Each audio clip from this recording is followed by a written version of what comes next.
الحمد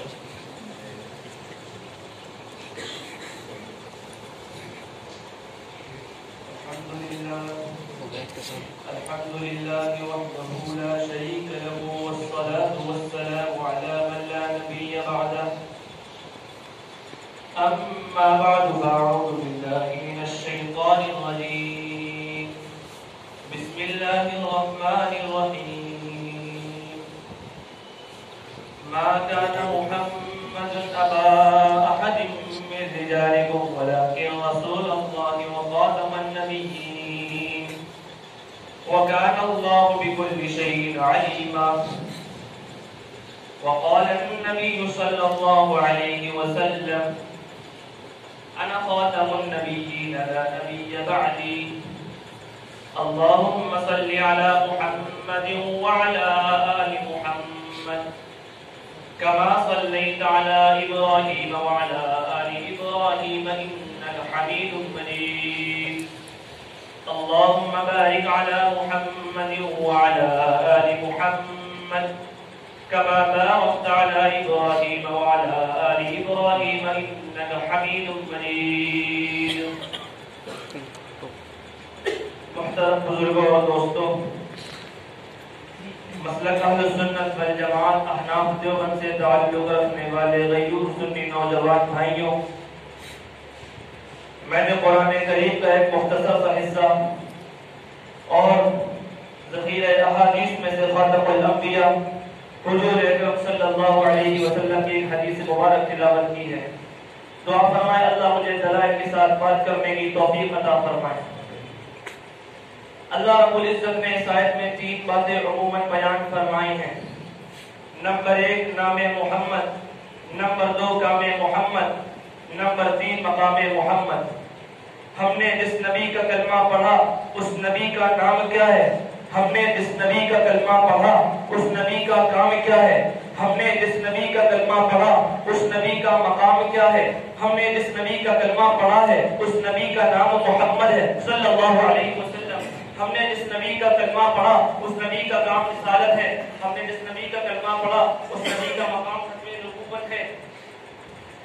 ہمارا اہل سنت والجماعت کا اس بات یہ عقیدہ ہے کہ آپ علیہ الصلوۃ والسلام خاتم النبیین ہیں، آخری نبی ہیں۔ کیا مطلب؟ کہ آپ علیہ الصلوۃ والسلام کے بعد قیامت تک کوئی نیا نبی پیدا نہیں ہوگا۔ اب اس امت کی رہنمائی کون کرے گا؟ اس امت کی رہنمائی کے لیے 4 طبقات بنے ہیں۔ نمبر 1 خلفائے راشدین، نمبر 2 صحابہ کرام رضوان اللہ علیہم اجمعین، نمبر 3 فقہاء اعظام، نمبر 4 علماء کرام۔ صحابہ کرام کی شرعی حیثیت کیا ہے؟ بسا اوقات ایسا ہوتا ہے کہ صحابہ کرام کی شرعی حیثیت نہ سمجھنے کی بنا پر ہم غلط فہمی کا شکار ہو جاتے ہیں اور ہمارا ذہن جو صحابہ کرام رضوان اللہ علیہم اجمعین کے متعلق ہونا چاہیے تھا وہ ہمارا ذہن نہیں بن پاتا۔ تو صحابہ کرام کی حیثیت کیا ہے؟ سب سے پہلے یہ سمجھیں کہ شریعت کی بنیاد 2 چیزیں ہیں۔ نمبر 1 عقائد، نمبر 2 اعمال۔ عقائد اور اعمال دونوں کے مجموعے کا نام شریعت ہے۔ اللہ رب العزت نے عقائد میں بھی بنیاد صحابہ رضوان اللہ علیہ اجمعین کو بنایا ہے۔ اللہ رب العزت نے اعمال میں بھی بنیاد صحابہ کرام رضوان اللہ علیہ اجمعین کو بنایا ہے۔ اللہ رب العزت قرآن کریم میں ارشاد فرماتے ہیں فَإِنْ آمَنُوا بِمِثْلِ مَا آمَنْتُمْ بِهِ فَقَدِ اهْتَدَوْا، اگر تمہارا ایمان صحابہ کے ایمان جیسا ہوگا تو تمہارا ایمان قبول کیا جائے گا تو تمہیں ہدایت ملے گی۔ اگر تمہارا ایمان صحابہ کے ایمان جیسا نہیں ہوگا تو تمہیں ہدایت نہیں ملے گی۔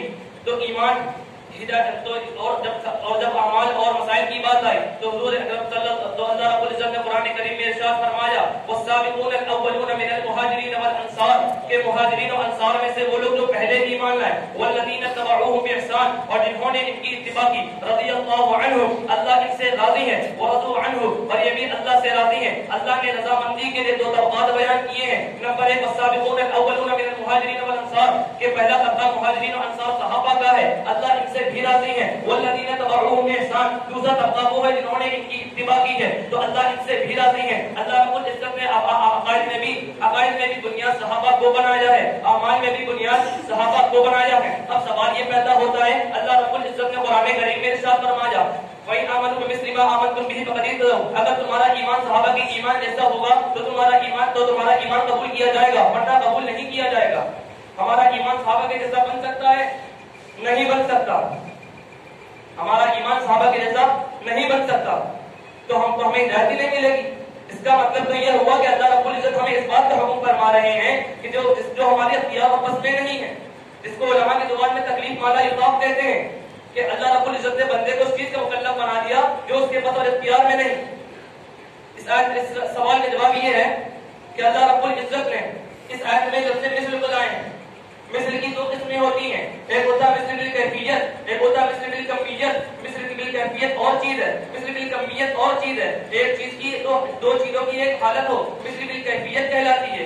दो चीजों की एक मिकदार हो तो वो मिस्ल बिल कमियत कहलाती है। क्या मतलब? अगर मसलन आपका बेटा है और आप उसे मस्जिद में लेकर आते हैं, आप कहते हैं बेटा जैसे इमाम साहब नमाज पढ़ेंगे वैसे तुम्हें नमाज पढ़नी है, तो मतलब ये नहीं होता कि इमाम साहब की जिस तरह नमाज की कैफियत है वही तुम्हें अपनी नमाज की कैफियत बनाए, वो पढ़ ही नहीं सकती। बल्कि ये मतलब होता है जिस तरह इमाम को रुकू करना है उसी तरह तुम्हें भी रुकू करना है, जिस तरह इमाम को तकबीर कहना है उसी तरह तुम्हें भी तकबीर कहना है, जिस तरह इमाम को क़याम करना है इसी तरह तुम्हें भी क़याम करना है, जिस तरह इमाम को तशहुद में बैठना है इसी तरह तुम्हें भी तशहुद में बैठना है। मतलब ये होता है। तो इसी तरह यहाँ भी मिस्ल बिल कैफियत नहीं, मिस्ल बिल कमियत मुराद है। मतलब ये हुआ कि सहाबा किराम रिज़वानुल्लाहि अलैहिम की जो ईमानी कैफियत है वो तो हमारी ईमानी कैफियत नहीं बन सकती, क्योंकि सहाबा की जो ईमानी कैफियत बनी थी वो सोहबत नबूवत की बिना पर बनी थी। उनको नबी की नबूवत की सोहबत मिली थी। अब तो ना नबी किसी नबी को ना आना है ना किसी नबी की सोहबत मिलनी है। तो जब नबी की सोहबत मिलेगी नहीं तो हमारी ईमानी कैफियत कैसे बन सकती है? तो मतलब ये है इस आयत का कि जिन चीजों पर सहाबा ईमान लाए हैं उन चीजों पर हमारा भी ईमान लाना जरूरी है। अगर हम ईमान उनमें से किसी एक को भी छोड़ देते हैं तो हमारा ईमान नहीं बन सकता, हमें हिदायत नहीं मिलेगी, हमारा ईमान कबूल नहीं किया जाएगा। सहाबी कहते किसे हैं? सहाबी कहते हैं वो मन लकी नबी सल्लल्लाहु अलैहि वसल्लम मुमिना वमा काल इस्लाम, इसने ईमान की हालत में हज़रत नबी करीम सल्लल्लाहु अलैहि वसल्लम से मुलाकात की हो और ईमान ही की हालत में उसका जनाजा भी उठा हो, उसे सहाबी कहते हैं। क्या पता चला? पता ये चला कि सहाबी के होने के लिए दो शर्तें हैं। नंबर 1 ईमान, नंबर 2 सोहबत पैगंबर। दो चीजें शर्त है। इसमें किसी इस बात की शर्त नहीं है कि सहाबी ने नमाज भी पढ़ी हो, इसमें इस चीज की शर्त नहीं है कि सहाबी ने हज भी किया हो, सहाबी ने गुनाह ना किया हो, सहाबी ने ज़कात दी हो, इसका कोई जिक्र नहीं है। इससे बहुत से अगर हमें ये बात पता चल गई, अगर ये बात समझ में आ गई तो सारे एतराज़ात खत्म हो जाएंगे। कोई कहता है कि नबी से गुनाह हो गया, कोई कहता है सहाबी से गुनाह हो गया, तो सहाबी को हमने माना ही इस बिना पर है कि सहाबी का मकाम मर्तबा जो बड़ा है वो सोहबत नबूवत की बिना पर बड़ा है, इस बिना पर नहीं बड़ा कि उसके आमाल ज्यादा है। वरना तो ऐसे कोई आबिद भी समझ जाता कि हम 70 साल के हैं, हमारी इबादतें ज्यादा हैं, हमारे रोजे ज्यादा हैं, हमारी ज़कातें ज्यादा हैं, हमारे आमाल ज्यादा अच्छे हैं, तो हम सहाबी के मकाम से ज्यादा बड़े हो गए। ऐसा तो हो ही नहीं सकता। अमाल के जहाँ तक ताल्लुक है, हुज़ूर सल्लल्लाहु अलैहि वसल्लम ने फरमाया तसुब्बु अस्हाबी, मेरे सहाबा के मुतालिक नाज़िबा कलिमात बिल्कुल भी ना कहना। क्या वजह? अल्लाह के नबी सल्लल्लाहु अलैहि वसल्लम फरमाते वलौ अन्ना अहदकुम अनफक़ा मिस्ला उहुदिन ज़हबा मा बलगा मुद्द अहदिहिम वला नसीबा, कि अगर मेरे सहाबा में से कोई सहाबी एक आधा मोल जौ भी खर्च कर दे और तुम बाद वालों में से कोई शख्स बहुत पहाड़ के बराबर सोना भी खर्च कर दे तो वो शख्स मेरे सहाबा की एक मुट्ठी भर जौ के बराबर भी नहीं हो सकता। तो क्या पता चला? सहाबा को जो मकाम मर्तबा मिला है वो सोहबत नबूवत की बिना पर मिला है, सोहबत नबूवत की बिना पर मिला है। इसी तरह हमारा अकीदा है कि सहाबा किराम हुजूर अकरम सल्लल्लाहु अलैहि वसल्लम की जात मासूम है और सहाबा किराम रिज़वानुल्लाहि अलैहिम की जात महफूज है। मासूम का माना ये है कि अल्लाह रब्बुल इज्जत हुजूर अकरम सल्लल्लाहु अलैहि वसल्लम से गुनाह होने देता नहीं है, और महफूज का माना ये कि हुजूर अकरम सल्लल्लाहु अलैहि वसल्लम के सहाबा किराम रिज़वानुल्लाहि अलैहिम से गुनाह हो तो जाता है लेकिन उनके नामे आमाल में गुनाह बचने देता नहीं है।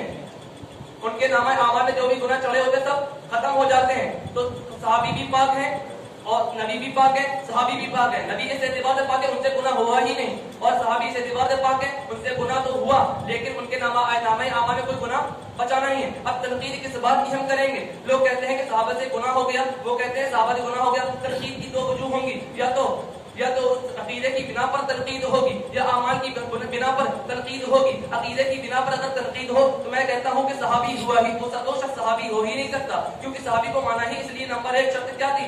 ईमान। जब ईमान ही नहीं बचा तो सहाबी हो ही नहीं सकता। या तो दूसरी वजह होगी अमल, और फिर बात आई अमल की, तो हमने सहाबी को अमल की बिना पर हमने सहाबी माना ही नहीं। सहाबी को माना है हमने सहाबी को माना हमने सोहबत नबूवत की बिना पर। इसका मकाम मर्तबा नबी पैगंबर सल्लल्लाहु अलैहि वसल्लम की सोहबत محبت की बिना पर बढ़ा है, ना कि हमने अमाल की बिना पर बनाया।